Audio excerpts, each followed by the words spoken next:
Primera de Samuel 23. David en el desierto, dice el título. Dieron aviso a David diciendo: he aquí que los filisteos combaten a Keila y roban las eras.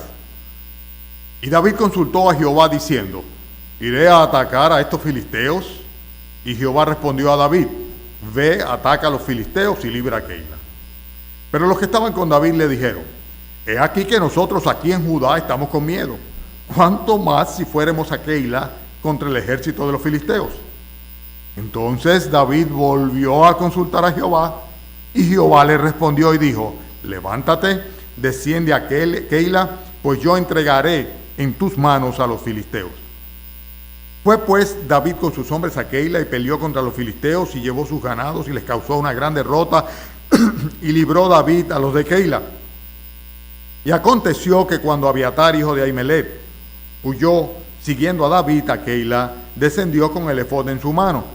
Y fue dado aviso a Saúl que David había venido a Keila. Entonces dijo Saúl: Dios lo ha entregado en mi mano, pues se ha encerrado entrando en ciudad con puertas y cerraduras.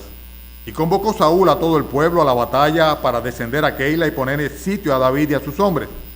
Mas entendiendo David que Saúl ideaba el mal contra él, dijo a Abiatar sacerdote: trae el efod. Y dijo David: Jehová, Dios de Israel, tu siervo, tiene entendido que Saúl trata de venir contra Keila a destruir la ciudad por causa mía. ¿Me entregarán los vecinos de Keila en sus manos? ¿Descenderá Saúl como ha oído tu siervo? Jehová, Dios de Israel, te ruego que lo declares a tu siervo. Y Jehová dijo: sí, descenderá. Dijo luego David: ¿me entregarán los vecinos de Keila a mí, a mis hombres, manos de Saúl? Y Jehová respondió: os entregarán. David entonces se levantó con sus hombres, que eran como 600, y salieron de Keila y anduvieron de un lugar a otro, y vino a Saúl la nueva de que David se había escapado de Keila y desistió de salir. Y David se quedó en el desierto, en lugares fuertes, y habitaba en un monte en el desierto de Zif, y lo buscaba Saúl todos los días, pero Dios no lo entregó en sus manos. Viendo pues David que Saúl había salido en busca de su vida, se estuvo en Ores, en el desierto de Zif.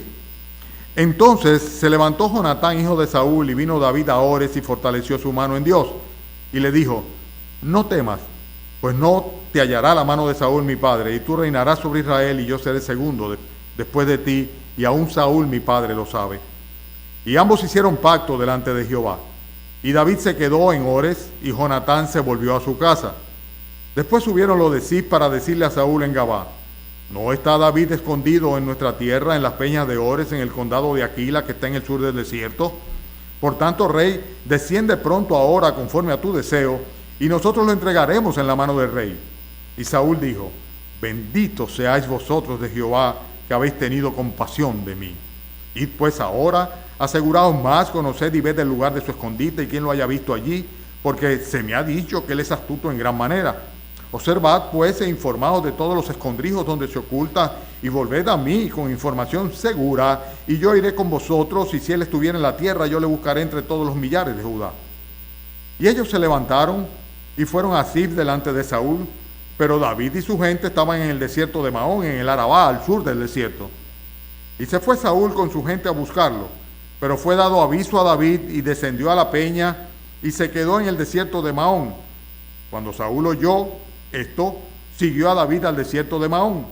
Y Saúl iba por un lado del monte, y David con sus hombres por el otro lado del monte. Y se daba prisa a David para escapar de Saúl, mas Saúl y sus hombres habían encerrado a David y a su gente para capturarlos. Entonces vino un mensajero a Saúl diciendo: ven luego, porque los filisteos han hecho una irrupción en el país. Volvió por tanto Saúl de perseguir a David, y partió contra los filisteos, y por esta causa pusieron aquel lugar por nombre Sela Amalecor. Entonces David subió de allí y habitó en los lugares fuertes de En-Gadi. Adelante, pasen, busquen sus asientos. Qué bueno que están con nosotros. Bien, vamos a hablar esta mañana de las manifestaciones de la divina providencia. Como ustedes están viendo, David había huido hacia la cueva de Adulán, y ahí se encontraron con él sus familiares, y además de ellos una serie de personas que estaban en cierta manera sintiéndose despreciados o rechazados dentro del reinado de Saúl. todos aquellos que estaban con deuda, que estaban en problemas, pues acudieron detrás de Saúl. El hecho es que, de David, perdón. El hecho es que cuando vino a ver, David tenía un ejército, un pequeño ejército de 400 hombres, que ahora en este pasaje específico en el cual él va a atacar a Keila, ya andaba en el orden de los 600 hombres, 600 guerreros. Saúl había mandado o había ordenado la matanza de los sacerdotes y las familias sacerdotales de la ciudad de Nob. Todo esto porque David había ido en un momento allá para pedir ayuda para alimentar a sus hombres. Pero había sobrevivido uno solo de los sacerdotes, y este era Abiatar, hijo de Ahimelech. Cuando Abiatar se va, se lleva el efod. ¿Qué es el efod? El efod no es otra cosa que una especie de pectoral que se ponía sobre todo el sumo sacerdote en el momento en el cual iba a ejercer las funciones sacerdotales, iba a ofrecer los sacrificios. Pero lo que tenía de característico este efod, que en uno de sus lugares, de sus bolsillos, aparte de otras piedras que tenía simbólicas de las diferentes tribus de Israel, pues guardaba lo que se conocía como el Urín y el Tumín. El Urín y el Tumín, que es algo que no está del todo definido o descubierto por los historiadores, era algo mediante lo cual se echaba suertes para discernir cuál era la respuesta de Dios. O sea, se utilizaba en forma de oráculo, se le hacía pregunta al Señor, se echaba el Urín y el Tumín, ¿verdad? Algo que se sacaba de alguna parte del efod, y entonces esa suerte decidía si sí o si no, posiblemente con respuestas muy sencillas, positivas o negativas. Pero sea como sea, es muy interesante el hecho de que el recurso que Dios les había dado a la nación para consultarle estaba al alcance de David, y David estaba dispuesto a utilizarlo sin lugar a dudas. Estaba viviendo David con sus 600 hombres en el desierto.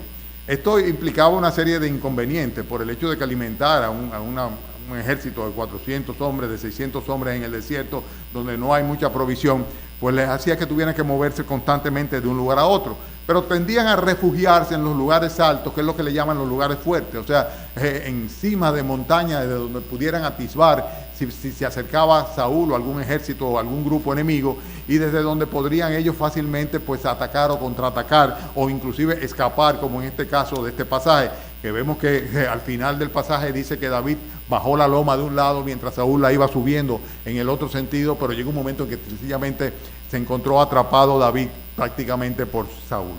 Bien, lo interesante de todo este caso es ver cómo hay una divina providencia que preserva a aquellos a los cuales Dios ha escogido con un propósito en particular. Dios tiene un plan. El plan de Dios es un plan que está diseñado por Él desde la eternidad, o sea, desde antes de la fundación del mundo. Incluye la fundación del mundo, y te incluye a ti, me incluye a mí. Lo que pasa es que nosotros no lo sabemos, nosotros vamos descubriendo en la medida que el Señor nos va revelando parte de su plan. Por ejemplo, el plan de Dios para la salvación de las almas condenadas por el pecado lo conocemos nosotros a través de la revelación del Nuevo Testamento, fundamentalmente. En el Nuevo Testamento es que nosotros descubrimos y conocemos claramente que el Cristo, que el Mesías, tenía que padecer, recibir la maldición que trae como consecuencia el hecho de el pecado en la presencia de la vida de un ser humano, para pagar con su muerte de cruz y el derramamiento de sangre las consecuencias de ese pecado que lo separa de Dios eternamente, que nos separa de Dios eternamente. Cristo se convierte en redentor porque paga en lugar de los pecadores.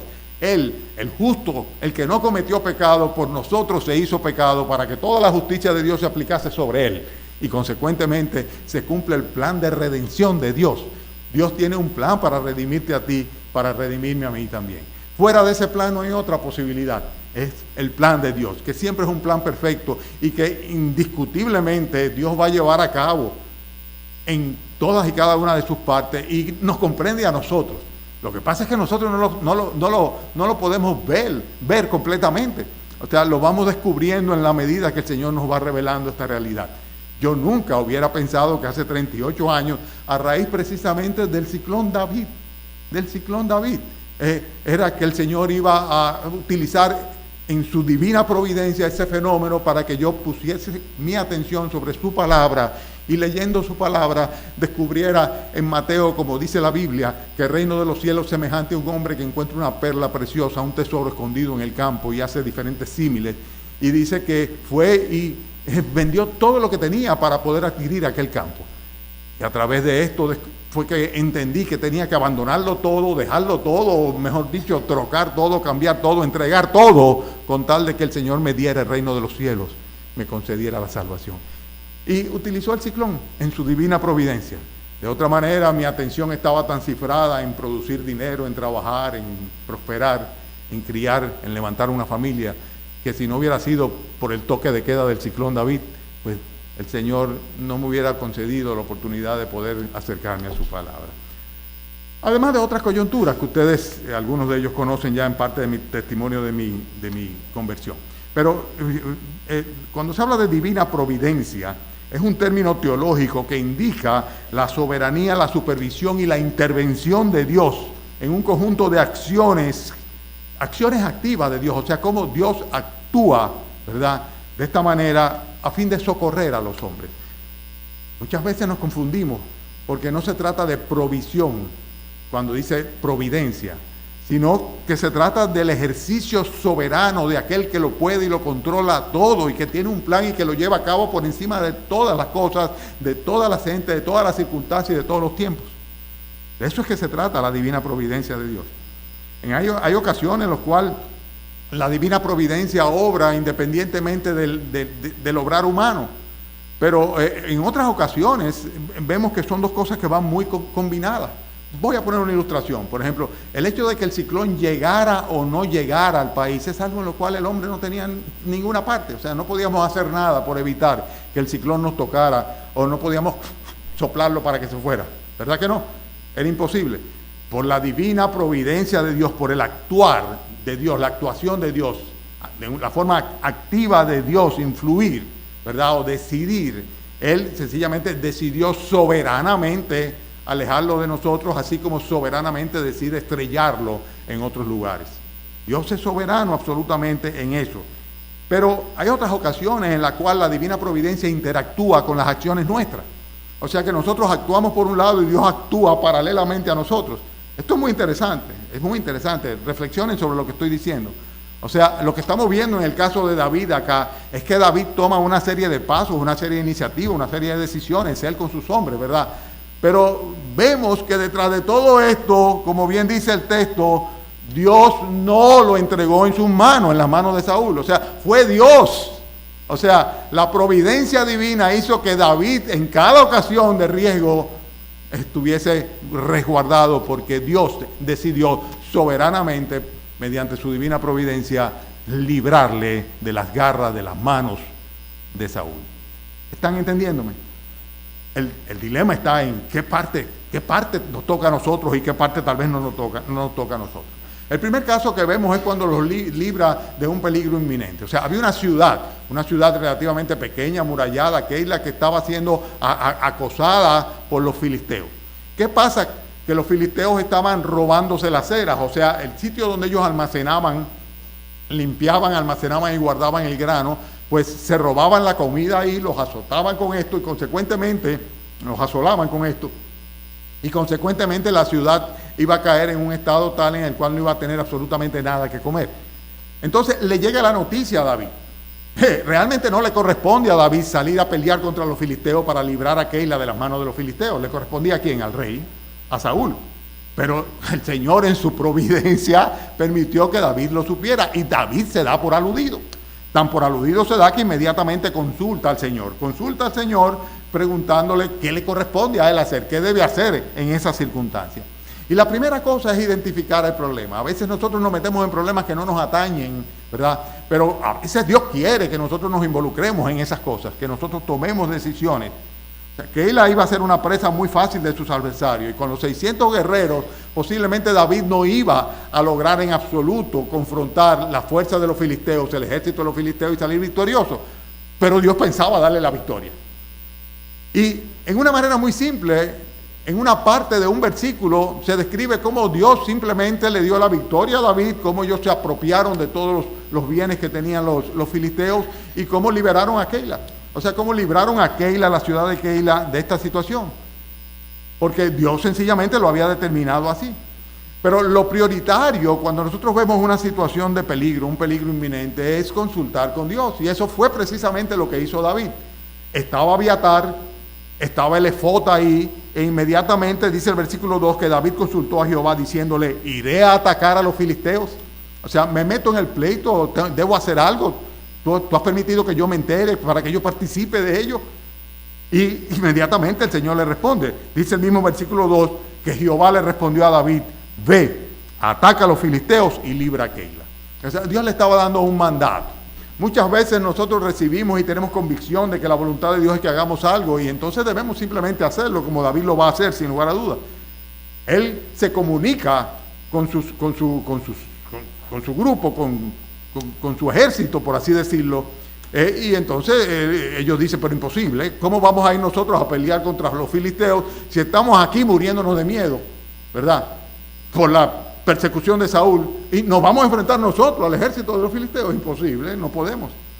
Y eso no es nada malo. O sea, muchas veces nosotros tenemos que esperar, y no es nada incorrecto que nosotros volvamos a consultar al Señor, pero hay que tener presente que es común que encontremos opiniones adversas, sobre todo cuando Dios quiere algo de nosotros.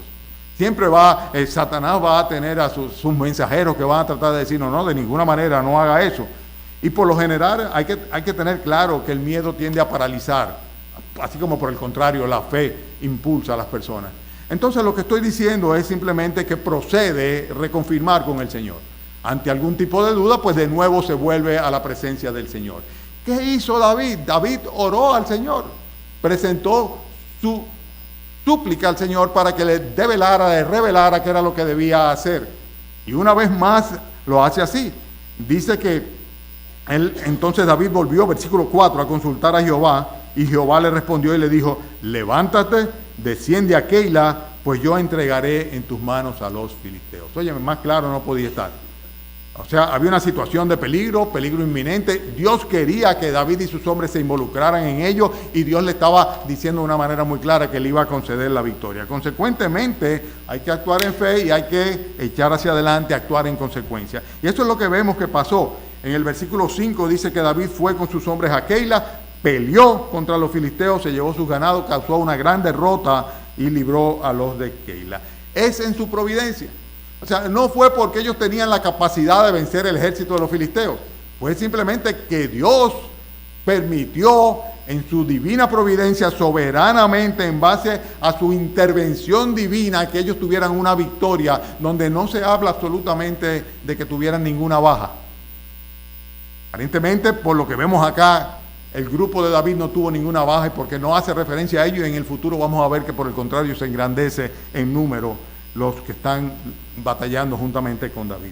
En su providencia, por medio de sus hombres, Dios liberta completamente a Keila. Y ¿saben una cosa? Se trataba de un peligro inminente. O sea, la ciudad iba a caer, iban a ser aniquilados todos. Y el peligro mayor que tienes tú sobre ti es el peligro de la muerte. El peligro más inminente que tiene un ser humano que está vivo es el morirse. No solamente los de Keila, sino nosotros aquí.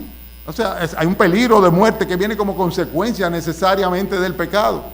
La Biblia enseña que el pecado trae la muerte al mundo. Adán peca, esa muerte pasa a todos los hombres por cuanto todos nosotros pecamos.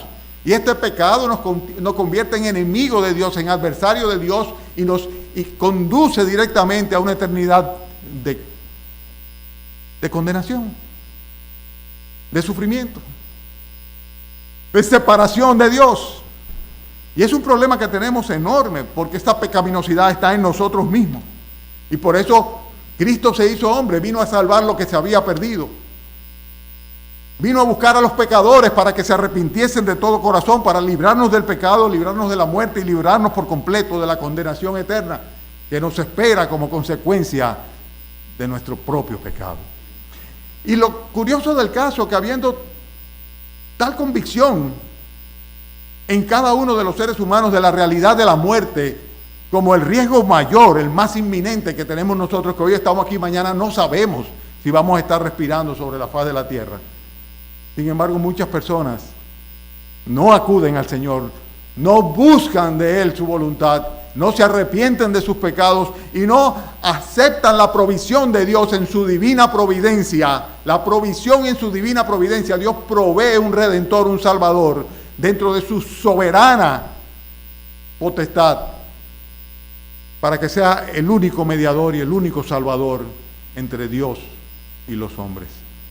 a Jesucristo. Y es curioso, pero siendo Jesús la provisión divina para salvación, muchos no actúan en consecuencia.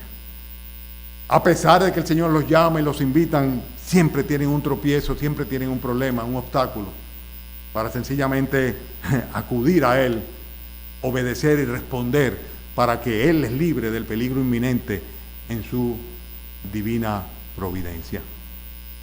Peligro inminente de muerte y el peligro inminente de condenación eterna. Manifestaciones de la divina providencia de Dios. Nosotros vemos que dice el versículo 7, que le fue dado aviso a Saúl de que David había venido a Keila. Y cuando eso sucedió, lo que Saúl dijo fue: Dios los ha entregado en mi mano. Pero no todos los que evocan el nombre de Dios cuentan con el favor de Dios. Hay que tener mucho cuidado con esto, porque no todas las oportunidades las envía Dios. Hay personas que dicen: Dios me dio tal oportunidad. Piénsalo bien, asegúrate bien, porque a veces llegamos a desear algo tanto que suponemos que cualquier oportunidad que se abre para obtenerlo viene del Señor, es de origen divino. Y muchas veces no es así. Muchas veces no es así. En la mayoría de los casos lo que tenemos que examinar cuáles son nuestros verdaderos motivos, como dice Santiago. Si pedimos mal para fines de nuestros propios deleites, dice, no podemos pensar que el Señor de ninguna manera nos va a conceder eso.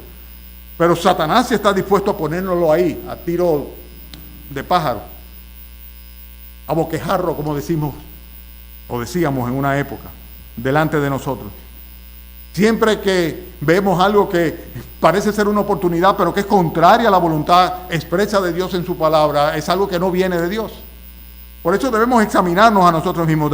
Aquí Saúl, en el caso de Saúl, decía: no, esto es Dios que lo puso en mis manos, por eso es que se metió dentro de la ciudad. David libra la ciudad, se queda con sus hombres dentro de la ciudad y dice: ahí está encerradito, ahí lo agarro yo, dice Saúl. Pero sin embargo, no era Dios, no era el plan de Dios absolutamente. Estas supuestas oportunidades que a veces se nos presentan, ¿verdad?, debemos fiscalizarla a la luz de lo que la palabra de Dios dice. Vuelvo y repito. O sea, debemos asegurarnos que lo que estamos siguiendo son los deseos de Dios y no los deseos propios.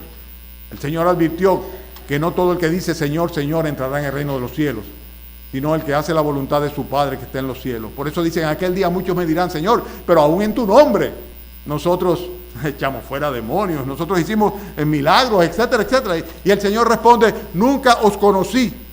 Va a responderle, dice: apartaos de mí, hacedores de maldad. No todo el que dice Señor, Señor realmente es del Señor. En este caso, Saúl estaba diciendo que era un favor de Dios haberle entregado a David para que lo asesinara. Algo que a todas luces para nosotros es absurdo, pero para los fines de él no. Para los fines de él lo que quería simplemente era conseguir evitar a quien consideraba un contrincante a su posición como rey de Israel. El hecho es que la magnitud de la amenaza, tanto así que el hecho de que todo el pueblo estaba dispuesto a entregar, a atacar a David y a sus hombres, no iba a afectar en el resultado de la providencia de Dios. Dice el versículo 8 que Saúl convocó a todo el pueblo. O sea que realmente Saúl iba a ir contra la ciudad de Keila con un ejército sumamente numeroso. Y dice en el versículo 9 que entendiendo David que Saúl ideaba el mal contra él, le dijo a Abiatar: trae el éfod. ¿Qué hizo David? Una vez más lo mismo. O sea, una vez más, entendiendo que venía aquel ejército en contra de ellos, dice: hay que preguntarle al Señor qué hacemos, si nos quedamos aquí en la ciudad o si nos vamos y salimos de la ciudad. La Biblia enseña que para el Señor, y mismo Jonatán se lo había dicho antes a su paje de armas, para el Señor no hay diferencia entre salvar con muchos o salvar con pocos. Y la conducta inicua de estos pecadores, dice, no va necesariamente a cambiar, a transformar o a predestinar la suerte de aquellos que son amenazados. ¿Qué es lo que quiero decir con esto? Fíjense bien. Por ejemplo, en el versículo 10, ¿están conmigo? Dice David: Jehová, Dios de Israel, tu siervo tiene entendido que Saúl trata de venir contra Keila, a destruir la ciudad. Y la pregunta es en el versículo 11. ¿La tienen? ¿Tienen sus Biblias? ¿Me están siguiendo? Versículo 11. ¿Me entregarán los vecinos de Keila en sus manos? ¿Descenderá Saúl? Y las dos veces el Señor le dice que sí. Y dice: sí va a descender y sí te van a entregar. Bueno, cualquier persona que diría: bueno, está predestinado, se hubiera quedado de brazos cruzados, porque el propio Dios estaba diciendo que sí iba a suceder. Es completamente absurdo que nosotros entendamos de esa manera una advertencia de Dios que se produce como consecuencia de la desobediencia y no de la obediencia. Por eso debía él obedecer, debía salir de ese lugar. Siempre hay posibilidades de que Dios cambie las cosas, que cambie las circunstancias. Siempre hay posibilidades de que Dios cambie corazones. Siempre hay posibilidades. Hay personas que dicen, ya aquí no hay nada más que hacer. Ya con mi matrimonio no hay nada más que hacer. Ya con mi padre yo no tengo más nada que hacer. Ya con este problema en particular no hay nada. Dios cambia las cosas. No hay tal cosa por la cual nosotros tengamos que pensar que ya no hay nada que hacer, porque Dios, mediante su poder, su divina providencia, su soberanía, el ejercicio soberano de su accionar sobre los hombres, pues sencillamente transforma las cosas mediante su divina providencia. Y esto es interesante, como a consecuencia de la respuesta tan clara que le da el Señor a David, sencillamente dice en el versículo 11, David entonces se levantó con sus hombres, que eran como 600, y a correr se ha dicho, salieron de Keila. Salieron de Keila inmediatamente. Cuando Saúl se enteró de que se habían ido de la ciudad, pues sencillamente desistió de salir con el ejército de toda una nación que iba a ir a atacar a David en la ciudad de Keila. ¿Qué es lo que estoy diciendo? El hecho de que haya una actitud inicua, incorrecta, malvada de alguna parte, no implica necesariamente que esto va a predestinar la suerte de aquellos que son amenazados por estas partes. O sea, Dios sencillamente es soberano aún sobre aquellas determinaciones de los inicuos. Keila se había comportado de una manera terrible, porque había sido ingrata, había sido liberada, y el Señor le había dicho, no, a pesar de que tú le liberaste, ellos te van a entregar en las manos de Saúl. Por eso es interesante que en su providencia Dios no entrega a David en las manos de Saúl, y es lo que dice de una manera muy clara en el versículo 14, que es lo que motiva a escoger esto como título o tema de este mensaje de esta mañana. Cuando dice en el versículo 14 que David se quedó en el desierto, en lugares fuertes, habitaba en el monte, en el desierto de Zif, lo buscaba Saúl todos los días, pero Dios no lo entregó en sus manos. O sea, sencillamente Dios no lo permitió. Providencialmente Dios no permitió que cayera David en las manos de Saúl. Hermano, la divina providencia se manifiesta en condiciones de peligro inminente. También se manifiesta cuando hay una amenaza, y esta amenaza puede ser una amenaza mortal. El pecado nos mata, pero sin embargo la gracia de Dios sobreabunda y nos redime y nos salva mediante el sacrificio de Cristo por medio de la fe en Él. O sea, no necesariamente estamos predestinados a condenación. Más bien podemos haber sido predestinados por Dios en su soberanía y gracia mediante su divina providencia para salvación. Y esto es un problema de cada quien en forma individual. O sea, el indagar con Dios en qué manera debe interactuar con la providencia divina a fin de dar los pasos correctos para finalmente llegar a los brazos del Salvador. Déjeme ver si me explico. A veces pienso que no me explico bien. O sea, David tenía que hacer cosas, ¿verdad? Pero tenía que hacer cosas que fuesen cónsonas, que vayan de acuerdo con lo que iba a ser el propósito y la voluntad de Dios. Pero tenía que hacer cosas. ¿Cuál es el propósito y la voluntad de Dios para ti? ¿Que te pierdas para siempre, que te condenes en el infierno? Dice la Biblia que Él no quiere que ninguno se pierda, sino que todos procedan a un arrepentimiento. Simplemente jamás se hubiese hecho el verbo carne y hubiera habitado en medio nuestro si a Dios le fuera indiferente que los pecadores se perdiesen. Pero Él ama al mundo de manera tal que se entrega, viene, su Hijo unigénito es dado para morir en una cruz del Calvario a fin de que todo aquel que en Él crea no se pierda. Por el contrario, que tenga la vida eterna. Ahora, ¿qué nos manda el Señor a nosotros? Dice, arrepentíos y convertíos. Tu parte es arrepentirte y convertirte.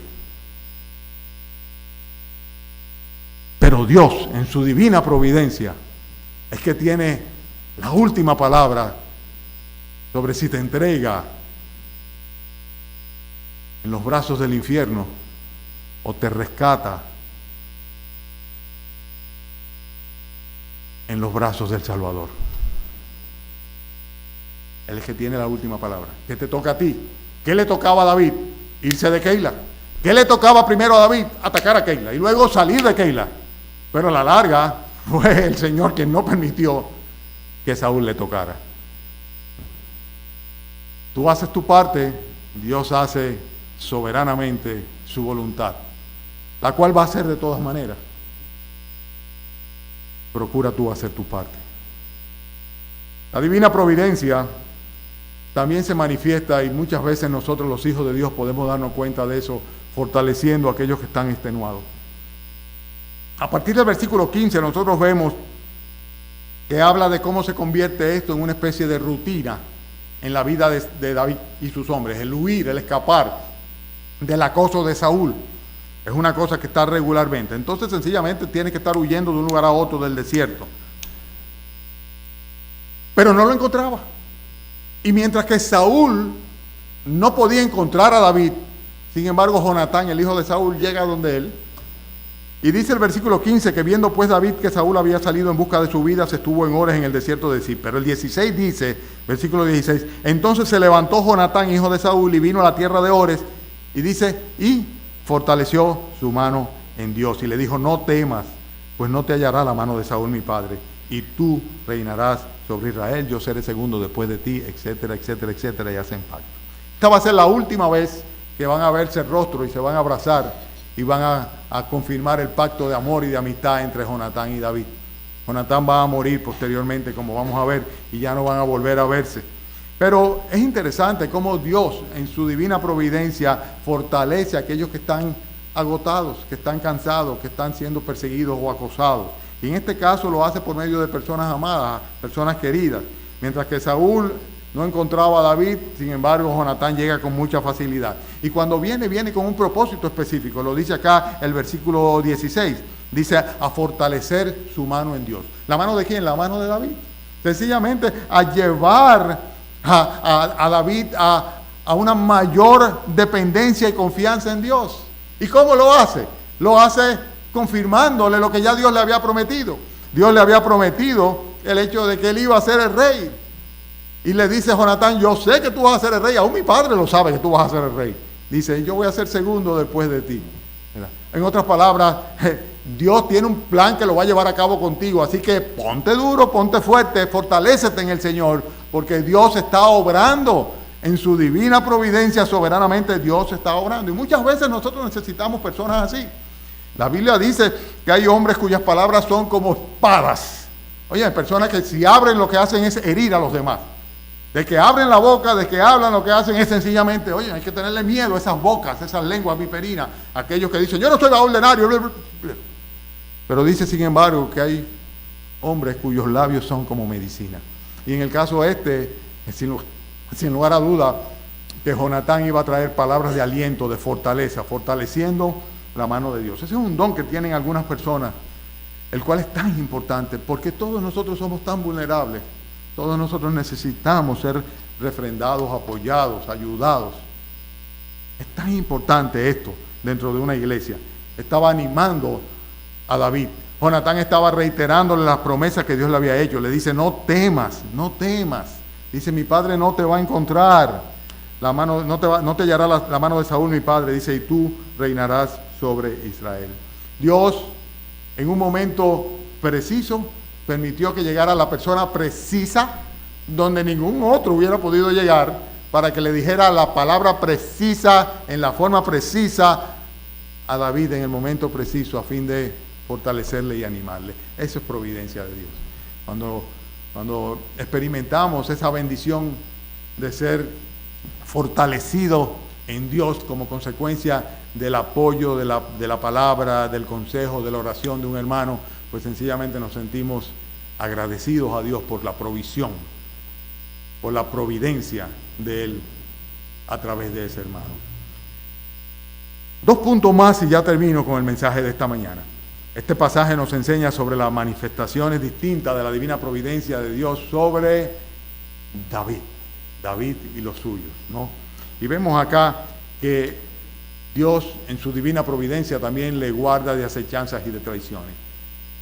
Es traicionado por los de Keila, ¿verdad? Los de Keila, el mismo Dios le dijo, te van a entregar. Claro que si te viene David a buscar, te van a entregar. A ti y a tus hombres te van a entregar. Y claro que David va a venir si tú te quedas, que Saúl va a venir si tú te quedas aquí. Pero luego entonces los de Zif hicieron algo similar. Ustedes se van a dar cuenta. Los de Zif fueron y se ofrecieron a Saúl. Le dijeron, él anda por los terrenos nuestros, por los territorios nuestros. Y nosotros, Saúl, rey Saúl, estamos dispuestos a entregártelo a ti, a ponerlo delante de ti. Saúl, que se dio cuenta de que no hacía nada con movilizar de nuevo un ejército en pos de alguien que no sabían dónde estaba, le dice, vayan, infórmense bien, averigüen bien. Pero es interesante la expresión de David, porque en el versículo 21, voy a leer desde el versículo 19. Después salieron los de Zif para decirle a Saúl en Gabá, ¿no está David escondido en nuestra tierra, en las peñas de Oreb, en el collado de Aquila, que está al sur del desierto? Por tanto, rey, desciende pronto ahora, conforme a tu deseo, y nosotros lo entregaremos en tu mano. Y la reacción de Saúl es, bendito seáis vosotros de Jehová, que habéis tenido compasión de mí. Ay, ay, ay, ay. Estos ingratos estaban dispuestos a traicionar a David. Estos ingratos de Keila. Y los de Zif lo estaban haciendo simplemente para conseguir el favor del rey. Conseguir su propio beneficio. Por eso le dice, desciende que nosotros te lo vamos a entregar. Pero ni siquiera lo tenían. Ni siquiera sabían exactamente en qué lugar se encontraba.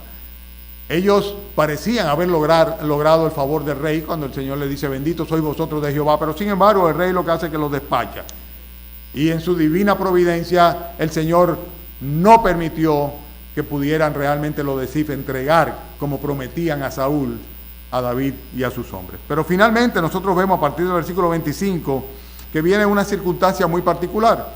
O sea, dice que fue Saúl con su gente a buscarlo. Eso es cuando se enteró. Voy a leer desde antes. Dice versículo 24. Ellos se levantaron, se fueron a Zif delante de Saúl. Pero David y su gente que estaban en el desierto de Maón, dice, estaban en el desierto de Maón, en el Arabá, al sur del desierto. David se va al Arabá, a la parte sur. Y entonces lo que sucede ahí es que Saúl se entera y entonces se levanta y va tras ellos. Dice el versículo, ¿en cuál estoy? En el 27. Entonces, no, 27 no, 26. No, 25. Y fue Saúl con su gente a buscarlo, pero fue dado aviso a David y descendió de la peña y se quedó en el desierto de Maón. Cuando Saúl oyó esto, siguió a David al desierto de Maón. Y Saúl iba por un lado del monte y David con sus hombres por el otro lado del monte.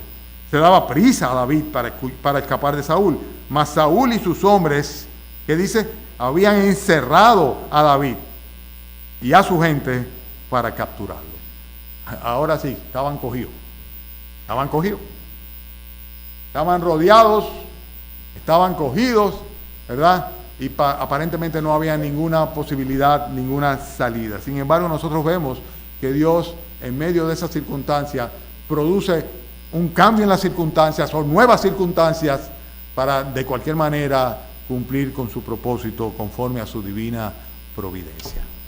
¿Y qué es lo que sucede? Lo vemos en los versículos que dicen, versículo 27. Entonces vino un mensajero a Saúl diciendo, ven luego, porque los filisteos han hecho una irrupción en el país. Volvió por tanto Saúl de perseguir a David y partió contra los filisteos. Hay otros casos así en las Sagradas Escrituras. Estaban atrapados, pero sin embargo se presentó una emergencia. La emergencia era que los filisteos estaban atacando por otro lado y a Saúl no le quedaba más remedio que posponer la persecución de David y sus hombres para ir a combatir a los filisteos. Cuando no hay una vía de escape, Dios transforma las circunstancias. A veces decimos, esto es un callejón sin salida, no hay manera de salir, no hay futuro para esto, no hay manera de que salgamos vivos de esta situación. Dios transforma las circunstancias. Tus circunstancias, ineludiblemente, si no tienes a Jesucristo en tu corazón, es que estás en enemistad con Dios, es que estás ajeno de la gracia de Dios. Es que tu destino es penosamente la condenación del infierno. Pero Dios transforma esa realidad en un instante de fe. En un instante de fe.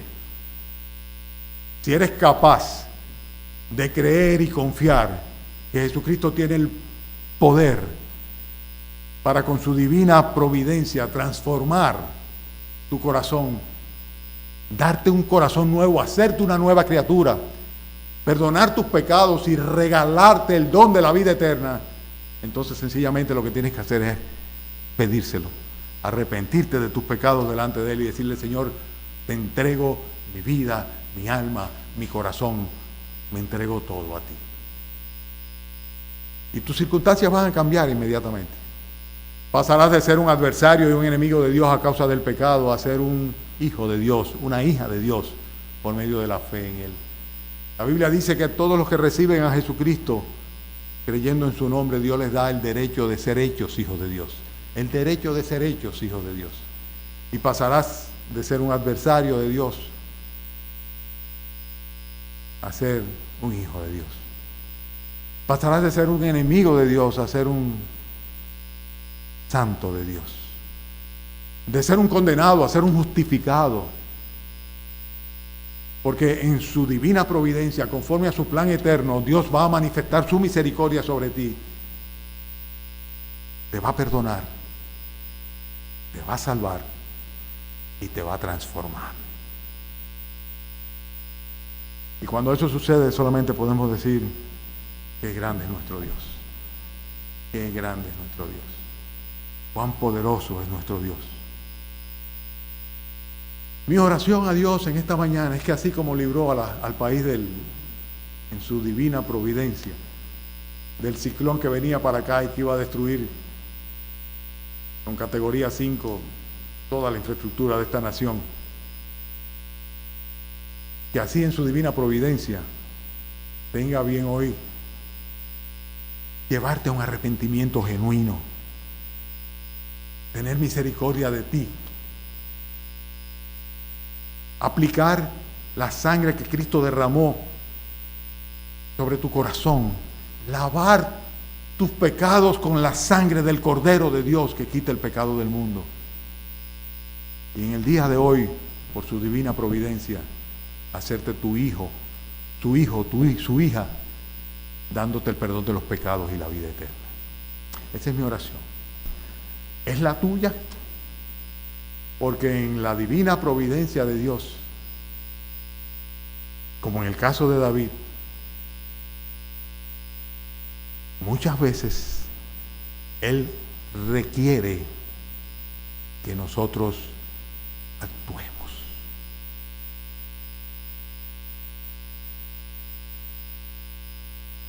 David consultó a Dios. David reconfirmó con el Señor. Pero una vez convencido, fue a Keila, peleó contra Keila, salió de Keila, anduvo en el desierto de Zif, se fue a la parte sur del Arabat. Hizo lo que tenía que hacer. ¿Estás tú dispuesto a hacer lo que tienes que hacer para que el Señor no te entregue en la mano de Satanás? ¿Estás dispuesta? Entonces díselo. Habla con el Señor. Hazlo ahora. Vamos a cerrar los ojos, vamos a orar. Y mientras estamos todos en silencio, habla con el Señor y dile: Señor, ten misericordia de mí. En tu divina providencia, Señor nuestro, perdona mis pecados. Estoy dispuesto a seguirte, a obedecerte. Pero Señor, inclúyeme entre los salvos. No permitas que perezca para siempre. Hazme una hija tuya. Hazme un hijo tuyo. Recíbeme, Señor, esta mañana. Me arrepiento de mis pecados, Señor, de mi vida. Cojo seguirte a ti, obedecerte. Dame el perdón, Señor. Dame la salvación.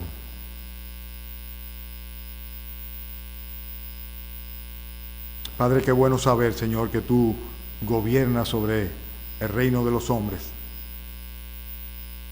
Y más allá de ello, Señor, sobre todo el universo, Padre. Qué bueno saber, Señor, que así como nuestros días están contados por ti, también, Señor, tú soberanamente determinas lo que habrá de ser nuestro destino eterno, Señor. Te rogamos esta mañana, Señor, que tengas misericordia de los que bajo este techo no están, Señor.